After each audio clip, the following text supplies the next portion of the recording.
Makanya kemarin ketika 01 dan 03 menyatakan mereka cuma bernarasi nggak ada bukti, ya memang belum sampai tahapan pembuktian gitu loh. Membangun narasi ini bukan hal yang gampang, karena narasi ini akan disusun dikaitkan dengan fakta yang ada, bukan narasi ngarang fakta yang nggak ada. Fakta yang ada disusun menjadi narasi. Narasi itu nanti menjadi posita. Posita itu dilengkapi dengan dalil-dalil. Dalil itu ada dua, dalil normanya, aturannya apa yang dilanggar, dalil faktanya. Ini loh fakta yang dilanggar. Baru nanti dibuktikan, ini loh buktinya saksi, ini loh bukti formula C. Misalkan hasil dari KPU TPS-nya ada yang, misalkan kemarin kan pernah dibolak-balik direvisi kan, ada 500.000, ada sekian ratus ribu, puluh ribu, padahal secara normatif kan maksimum hanya 300 sampai 400 suara per TPS itu. Tapi dengan terobosan ini saya menarik ini, artinya kecurangan ini akan dibongkar. Nah, substansinya justru apa? Substansinya adalah yang akan menjadi hakim sebenarnya seluruh rakyat Indonesia.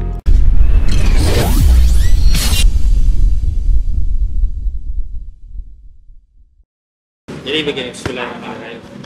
Kalau kita bicara tentang hukum, tentu yang pertama kita lihat dari sisi hukum acara atau prosedur, lalu yang kedua kita bicara substansi. Substansi perselisihan di Mahkamah Konstitusi begitu. Kalau kita bicara prosedur, tentu menjadi relevan untuk mendiskusikan apa yang disampaikan oleh Bang Aziz Anwar tadi begitu. Pertama terkait legal standing. Apakah paslon itu punya kedudukan hukum untuk mengajukan permohonan? Jadi bukan gugatan ya. Kalau nomenklaturnya itu permohonan, tapi lazim juga disebut gugatan. Jadi permohonan keberatan terhadap penetapan hasil pemilu 2024. Dasar hukumnya kan kita bisa lihat di Undang-Undang Nomor 7 tahun 2017 tentang pemilu, khususnya di pasal, tinjau saja di pasal 475 ayat 1 dan 2 gitu. 475 itu kan kalau bicara sengketa pilpresnya, kalau 74 itu kan pemilunya gitu. Jadi yang pertama, apakah MK berwenang? Nah, saya juga merujuk apa yang disampaikan oleh Bang Juju, tentu berwenang karena konstitusi itu telah memberikan amanah kepada MK untuk mengadili perkara di tingkat pertama dan akhir. Makanya disebut putusan MK itu final and binding ya. Yang pertama pengujian undang-undang terhadap undang-undang dasar. Nah, ini biasanya kode perkaranya PUU. Yang kedua ya, ini yang sedang diajukan oleh paslon, yakni sengketa terhadap penghitungan hasil pemilihan umum. Makanya disebut kodenya PHPU. Gitu ya. Nah, yang ketiga memang ya sengketa antara lembaga tinggi negara yang jarang terjadi di MK. Yang paling banyak ya PUU sama PHPU. Jadi legal kedudukan hukumnya ada, kewenangan MK ada. Nah, kita bicara sekarang positanya ya. Tentang bagaimana sih konstruksi gugatan atau permohonan itu, sehingga apakah pertama narasinya itu bisa untuk dijadikan dasar untuk melakukan pembatalan penetapan atau tidak begitu.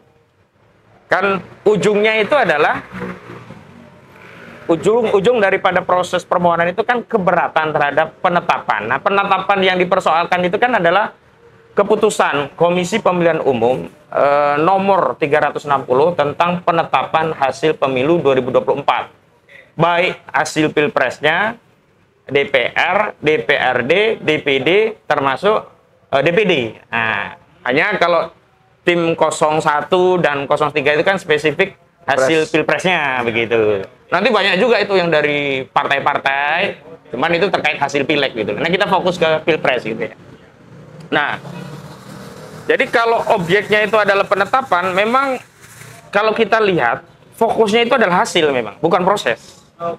Apakah hasil suara yang ditetapkan oleh KPU itu paslon yang lain komplain atau tidak, atau keberatan atau tidak? Kan KPU sudah mengumumkan paslon nomor 1 dapat angka 50 jutaan, paslon nomor 2 90 jutaan, paslon nomor 03 27 jutaan. Nah, terhadap hasil ini, angka-angka ini, nah, ada yang keberatan. Tapi saya tidak sependapat kalau kemudian MK hanya mengadili hasilnya, tidak, tapi akan dikorelasikan dengan proses. Artinya begini, apakah 90 juta yang diperoleh oleh pasangan 02 ini prosesnya udah bener kagak? Bener atau tidak proses itu nanti akan dikaitkan dengan apakah dalam prosesnya itu ada suatu tindakan kecurangan atau tidak. Nah, lanjut kemudian membangun narasi berikutnya, apakah kecurangan itu kecurangan yang lazim atau memiliki kualifikasi TSM, terstruktur, sistematis, dan masif. Nah, setelah membangun narasi itu, baru masuk kepada narasi berikutnya.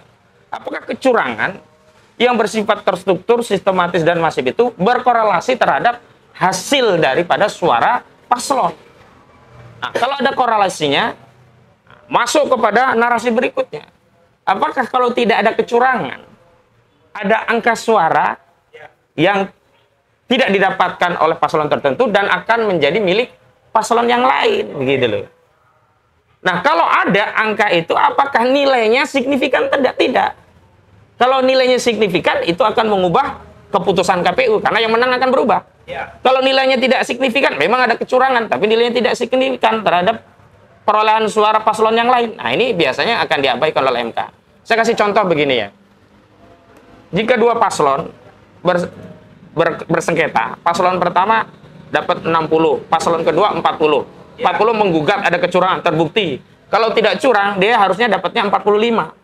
Nah, kalau memang bisa dibuktikan, tetap saja ini tidak akan mengubah keputusan. Karena 45 melawan 55 tetap besar 55. Nah, kita belum masuk ke sana karena belum pembuktian. Yang disampaikan oleh pemohon dalam 0102 adalah narasi ya, 03 ya, narasi tentang adanya kecurangan, yang kecurangan itu menjadi dasar komplain terhadap penetapan hasil pemilu yang ditetapkan oleh KPU gitu loh. Nah, kalau kita baca dari petitumnya, petitumnya itu kan meminta penetapan itu dibatalkan. Lalu ada petitum untuk melakukan proses pemilu ulang di seluruh TPS. Tambahan, nah ini yang tambahan yang menurut saya baru dalam kasus ini. Dengan mendiskualifikasi salah satu cawapres dari paslon tertentu. Nah, mungkin ini yang mungkin bisa jadi tadi hakim bisa melakukan refunding. Bisa juga menurut lawyer yang lain, ini hakim akan pakai kacamata kuda gitu loh. Tidak akan menerima itu bagian dari petitum yang bisa dikabulkan atau dimohonkan atau menjadi kewenangan MK gitu. Karena memang problemnya begini ya, secara proses dan prosedur, Gibran itu kan sudah jelas cacat pencalonannya. Kenapa? Karena Gibran dicalonkan tanggal 25 November, sementara per KPU-nya baru 25 Oktober, per KPU-nya baru diubah 3 November. 8 hari. Jadi ini kan seperti peraturan ngikuti si calon gitu loh, ngelayani calon.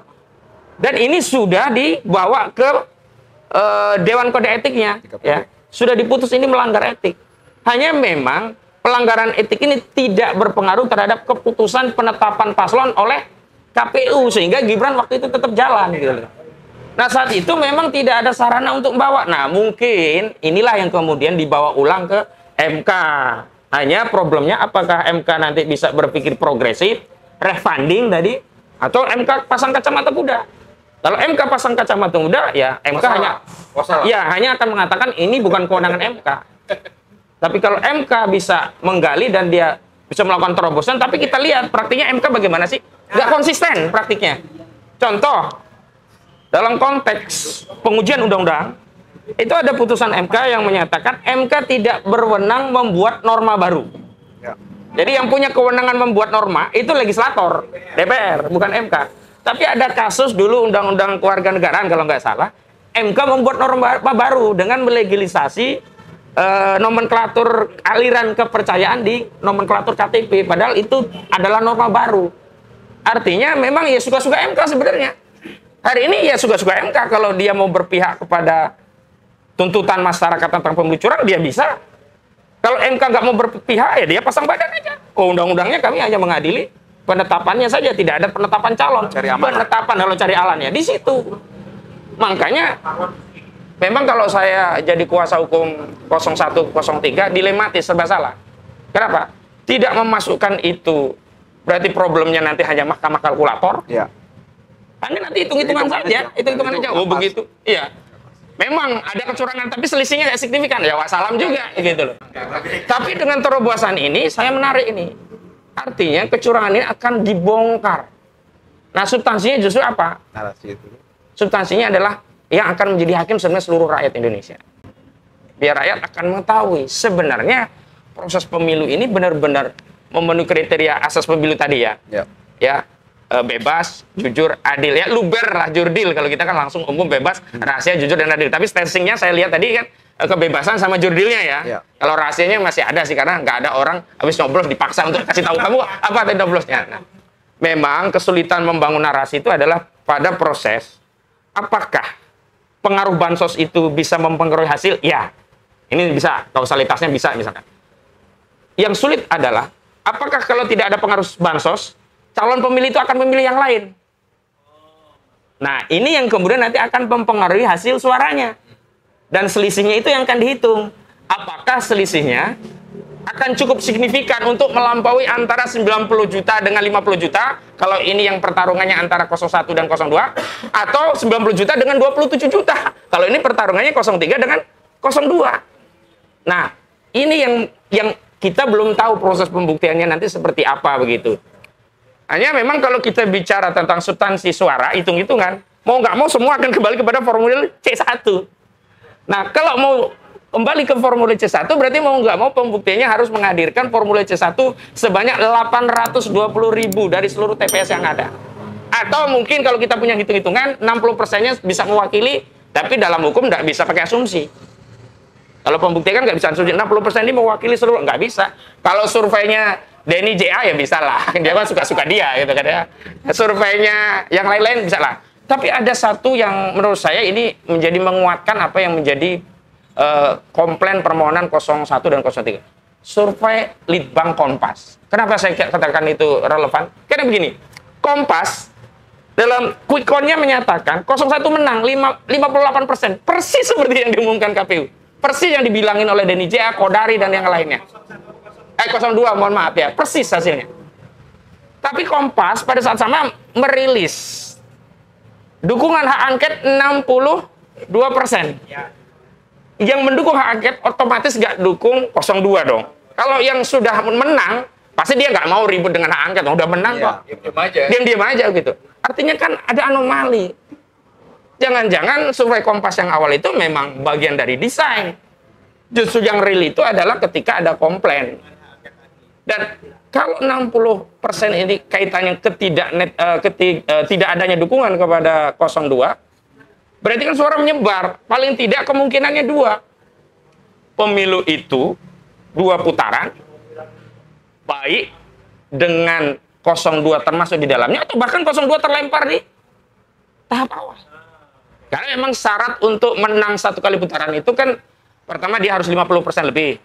Kedua, setidaknya diwakili di 20 provinsi dari seluruh provinsi yang ada. Dan kemenangan 20 provinsi itu juga di atas 50%. Ini syaratnya limitatif. Tapi ketika kita bicara 58%, udah terlalu jauh memang menangnya. Lebih dari syarat minimum tadi gitu. Nah, lagi-lagi, kalau kita bicara narasi, memang butuh bukti. Makanya kemarin ketika 01 dan 03 menyatakan mereka cuma bernarasi, nggak ada bukti. Ya memang belum sampai tahapan pembuktian gitu loh. Membangun narasi ini bukan hal yang gampang.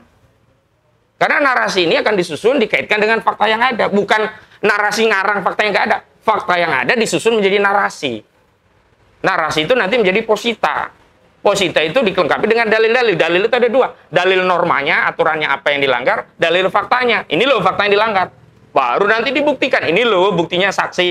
Ini loh bukti formula C. Misalkan hasil dari KPU TPS-nya ada yang misalkan kemarin kan pernah dibolak-balik direvisi kan. Ada 500.000, ada sekian ratus ribu, puluh ribu. Padahal secara normatif kan maksimum hanya 300 sampai 400 suara per TPS itu. Nah ini yang kemudian harus kita lihat ke sana. Ini dari sisi hukum ya. Yang kedua saya malah dari sisi politik. Kalau dari sisi politik begini ya. Saya ingin membangun narasi dari keyakinan kita bahwa pemilu ini adalah curang. Kalau meminjam istilah nomenklatur hukumnya, curang TSM, terstruktur, sistematis, dan masif. Kalau nomenklatur politiknya, terstruktur, sistematis, masif, dan brutal. Ada tambahan lagi kata Bang Egy Sujana. Terstruktur, sistematis, masif, brutal, dan gila. Gitu. Kita meyakini itu. Dengan bukti apa? Oh, semua ASN dikerahkan. Aparat penegak hukum dikerahkan. ASN, aparat hukum, kemudian kepala desa sampai dikerahkan. Pertanyaan kita paling sederhana adalah, Kalau semua sudah dikerahkan, mungkinkah disisakan 9 biji hakim MK ini nggak dikendalikan? Padahal titik akhir daripada pemilu itu bukan di keputusan KPU. Endingnya loh, di MK. Di MK. Finalnya di MK gitu loh. Dan memang ada problem begini di dalam proses politik itu. Tidak semua proses gugatan diajukan dalam rangka untuk mencari kemenangan atau keadilan. Ada juga untuk tanggung jawab kepada relawan doang. Oh, yang penting udah gugat, kami nggak bisa berbuat lagi, kita udah upaya ikhtiar selesai. Setelah itu paslon merapat, urusan lain. Nah, ini secara politik menurut saya menjadi kritikan banyak itu adalah tindakan Nasdem yang langsung menyatakan menerima pemilu, bahkan memberikan ucapan selamat kepada Prabowo Gibran, padahal paslon yang diundang Nasdem sedang berjuang, bahkan memberikan kualifikasi kemenangan dari paslon 02 itu adalah kemenangan dari hasil curang. Artinya secara sengaja Nasdem memberikan satu ucapan selamat kepada paslon yang curang, atau setidaknya paslon yang menang karena adanya kecurangan. Kalaulah tadi yang curang wasit misalnya. Ya itu tadi bahas soal yang tadi yang KPU menerima tadi. Iya, katakanlah KPU-nya yang curang yang gitu. Menerima tadi ya. Iya, yang menerima. Yang diuntungkan 02 kan? Kalau kita bicara pemilu curang, siapa yang diuntungkan? Apakah 01? Bukan. Apakah 03? Bukan. 02 mau nggak mau gitu loh. Nah, ini yang secara politik menjadi problem gitu. Yang kedua, nah memang saya yang sejak awal itu mengantisipasi itu kita harus punya narasi yang cukup untuk melakukan perjuangannya. Kenapa? Karena kita punya pengalaman di 2019. Merapatnya Partai Gerindra kekuasaan itu masih jauh lebih elok lah. Karena sebelumnya akan timbul dan tenggelam bersama rakyat, berjuang di MK. Begitu kalah, nah baru dia membangun narasi penting yang menyatukan cebong kampret. Walaupun sekarang muncul kadrun gitu ya. Pentingnya membangun kesatuan, kita harus bersinergi. Itu dibangun setelah Prabowo membuktikan upayanya sudah final di MK selesai. Lah hari ini itu yang dilakukan oleh Surya Paloh, membangun narasi kepentingan nasional, angket relevan atau tidak. Tapi MK masih... Padahal MK belum jalan loh itu waktu itu. Ya, Nah ini yang saya harap agar kita tidak kehilangan deposit semangat lakukan perjuangan karena dikerjai oleh politisi ini. Jadi kita hukumnya tetap jalan, tapi antisipasi terhadap politisi-politisi yang seperti ini, kita juga harus mengambil sikap. Ini berarti harus ada satu sikap hati-hati buat kita. Agar apa? Kita tidak menggadaikan asa perjuangan kita, sementara yang punya otoritas untuk melakukan kebijakan politik yang penting, itu justru parpol. Ya Pak sekarang. Kita itu kan, mohon maaf ya, rakyat, relawan, tim ses, itu perannya cuma 3. Satu, memilih di TPS. 2, demo-demo atau kampanye akbar. Ketiga, perang medsos. Tapi untuk keputusan apakah merapat atau tidak, paslonnya siapa yang diusung, setelah ini nanti bagaimana, nggak pernah diajak.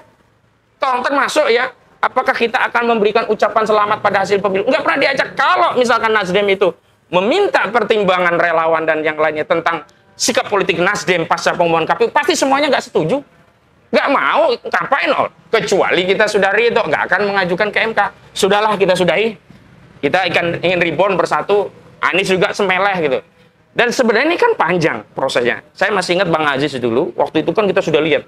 Ini kecurangan sudah terlihat sejak proses lama. Sampai Bang Aziz katakan, untuk melawan nggak ada cara lain, mundur. Memang ada risiko pidana waktu itu ya. Tapi ini adalah bagian dari martir untuk menyelamatkan masalah depan bangsa agar tidak terjadi. Nah, saat itu kan nggak diambil.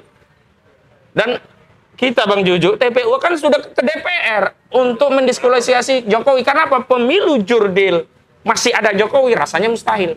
Jadi syarat pemilu jurdil itu kalau nggak ada Jokowi. Makanya kita minta pemakzulan. Nah, saat itu Puan minta datang bawa bukti. Minta penjelasan urgensinya apa? Kita bawa bukti, kita jelas urgensinya. Salah satu urgensi yang kami sampaikan itu adalah agar pemilu berjalan secara jujur dan adil. Dan ini bukan hanya untuk 01, juga 03. Ada terbukti kan PDIP dikhianati oleh Joko Widodo gitu loh. Makanya terakhir kan saya ingat ya Deddy Sitorus mengatakan, kami siap untuk berdamai dengan siapapun kecuali dengan saudara Joko Widodo. Artinya kan ini menjadi satu indikasi PDIP pun bisa saja merapat gitu loh. Yang tidak mau berkembali itu kan PDIP tidak mau kembali mengadopsi Jokowi untuk diangkat menjadi anak asuh lagi. Nggak mau itu udah. Karena kita tahu karakter Megawati ya. Sama SBY aja sampai hari ini masih nggak bisa dia berbarengan lagi. Jokowi malah mengangkat anak SBY jadi Menteri PUPR. Waduh, ini tambah ngamuk ini Megawati. Tapi untuk dengan Prabowo, dengan Gerindra. Dari ATR BPR. Iya, ATR BPN. Dengan Prabowo, lu banyak apa ya, perjalanan panjang Megawati dengan Prabowo. Artinya secara politik pengusung atau parpol pengusung paslon 01 dan 03 sangat mungkin punya probability tinggi untuk bisa merapat. Kenapa kemarin buru-buru mereka klarifikasi? Karena mereka ternyata tidak kuat juga menerima kritikan dari para pendukung sebelumnya. Kan buru-buru Nasdem kemudian klarifikasi, kirim 12 pengacara sebagai bukti bahwa dia tetap konsisten dengan perjuangan. Kirim narasi, pileg dia juga gugat, ya gugat satu aja kan sudah cukup untuk sekedar bukti bahwa dia gimmick saja lah gitu loh. Termasuk dalam konteks PKB dan PKS. PKB pun bisa saja balik lagi gitu loh. Karena dia masih punya 2 menteri. Karena setelah saya perhatikan ya, setelah 2014-2019 nyaris tidak ada partai yang benar-benar oposan. Semua sudah pernah merasakan kekuasaan. Termasuk PKS juga sudah dulu zaman SBY. Ya. Artinya hari ini pun kalau kita menganggap misalkan angket, baru saya baca Puan Maharani mengatakan belum ada update terkait hak angket. Artinya apa? Ya memang gimmick juga, dikerjain juga kita. Saya dulu pernah menulis, jangan hak angket yang kita ributkan justru dijadikan bargaining oleh partai untuk bisa merapat. Oh, nanti saya pasang badan, nanti fraksi saya yang akan tarik dukungan. Ya, yang penting kita dapat berapa deh posisi menteri kita. Kan kita nggak pernah tahu yang mereka lakukan. Itu loh yang kita hanya dibagi apa? Posisi kita itu hanya dibagi apa? Ke TPS, nyoblos, demo, atau kampanye. Yang 3, perang medsos. Udah selebihnya mereka yang kendalikan. Nah, saya hanya ingin kita menyiapkan deposit. Ya semangatnya 3 agar apa? Bukan agar tidak kembali mengalami peristiwa yang 2019 ya. Sebenarnya sudah terjadi itu. Sudah terjadi, tapi mental kita lebih siap gitu loh. Sekaligus setelah ini kita harus punya renstra ke depan untuk perubahan yang sejati itu seperti apa? Apakah kita akan selalu demikian gitu loh? Itu pandangan dari saya.